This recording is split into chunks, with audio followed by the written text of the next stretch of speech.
Hello?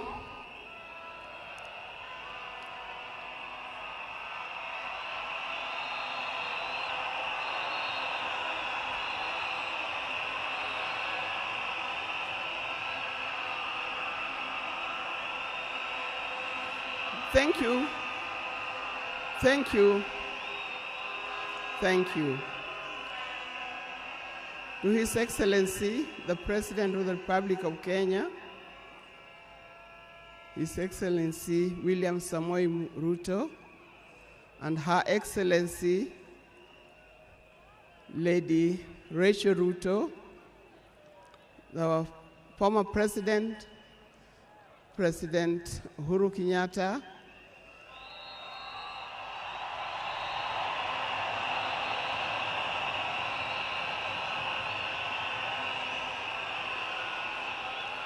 the visiting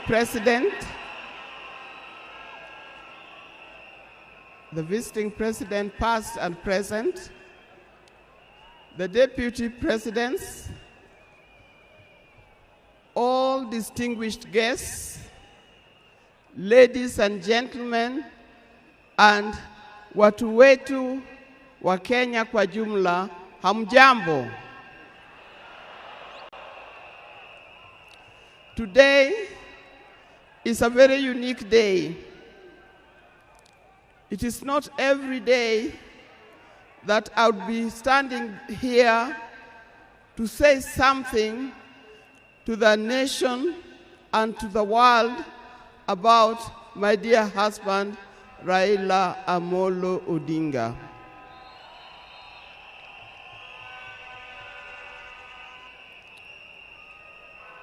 For those who don't know me, I've got a very long name. They call me Canon Dr. Ida Betty Odinga EST. Now, these names don't just come like that, but they are names that are given. I cannot forget the name that the public has given me called Min Pin.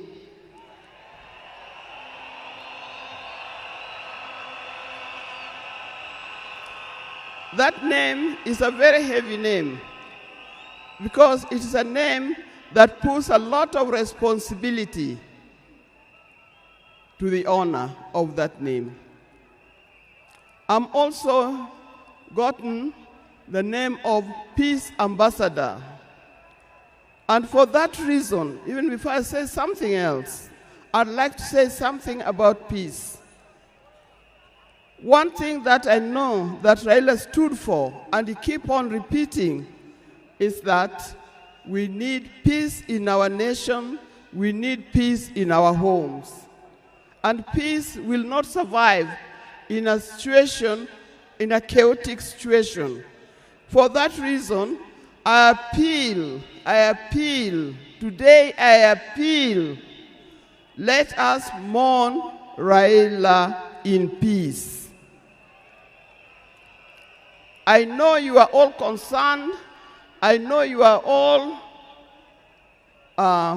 mourning, you are sad about this, but let's keep peace so that the peace can prevail, not only here in the stadium, but also in the rest of the country. Coming to talk about my dear husband, Raila Amolo Odinga. I first met Raila way back in the early 70s, and we got married in 1973. For that reason, I've lived with this man for 52 years. Many of the people that I see or who are in this stadium could have easily be our children. No wonder you call him Baba. That name did not come from nowhere, but came from the experience and the life that he has lived with and relationship that he has had with some of these people. During our union, we were blessed by 4 children. First, we had the first child was called Fidel Castro Odinga. When Fidel was born,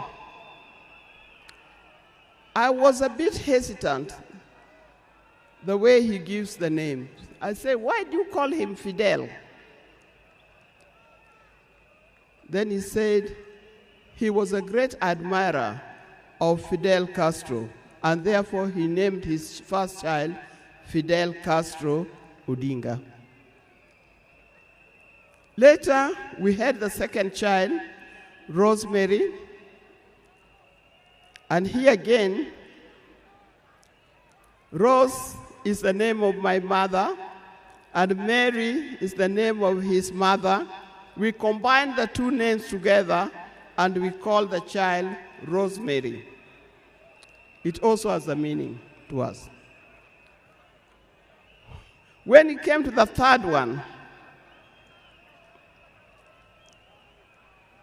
and he named after his best friend and his cousin called Raila Kembo, with whom they shared the name.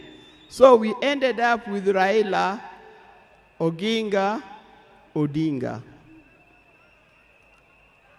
Last, there was a big gap, and I'll explain to you. Last came the 4th child. The 4th child, when I went to the hospital, and you know those mothers, you end up somewhere in labor ward. And I was watching the television. And on the television, that's the time when Nelson Mandela had come out of prison. It was he's been there for 27 years. Raila also had been in prison, but that's not why we named her Winnie. And I was watching the television. I could see Nelson Mandela and Winnie Mandela holding hands as Mandela walked out of the gates of the prison. By then, I didn't know what kind of child I was going to get. But then I said, if it's a boy, we'll name him Wilson Mandela. But if it's a girl, will be Winnie Mandela. And therefore, Winnie Mandela arrived. And that's the 4th child. I see when you look at this naming of the children, I know these days you can name your child anything that you want, but I'll appeal to those who are still having babies. Give your child a meaningful name, because you name them people you never saw, you never heard of, simply because it saw the name written somewhere. There's nothing wrong with giving our children the names of the people who in our lives we think are the heroes. Our life was not smooth life. Just like any other family, there's been ups and downs. But as we continue living together, we've learned how to cope, because we all have weaknesses and strengths. We learned to talk straight to one another. We learned to speak the truth, and we learned to forgive and move on. Now, that forgiving spirit was not only in the home, but is something that has spread to the Kenyan. You've seen how many times he has tried in the elections, but that forgiveness is paramount. So please don't carry grudges from one generation to another and from one group to another. We are all Kenyans, We are all Kenyans. We are sisters and brothers. We must learn to forgive easily and build together Kenya.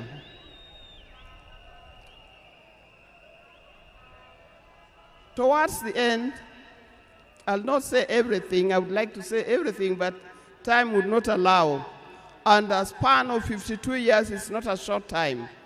I hope that when I get another opportunity, on Sunday, I'll be able to say more. But one thing that he kept on repeating to me is that we must urge Kenyans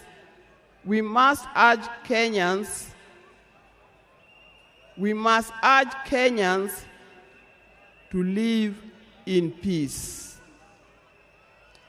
He kept on repeating that. We must repeat it to our Kenyans. We live in peace.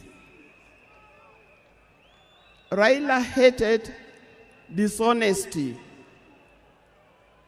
He hated dishonesty. He hated greed.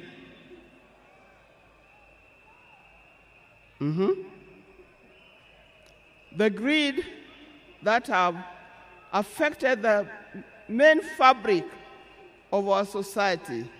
The greed that leads to stealing from the public coffers. The greed that leads to corruptions.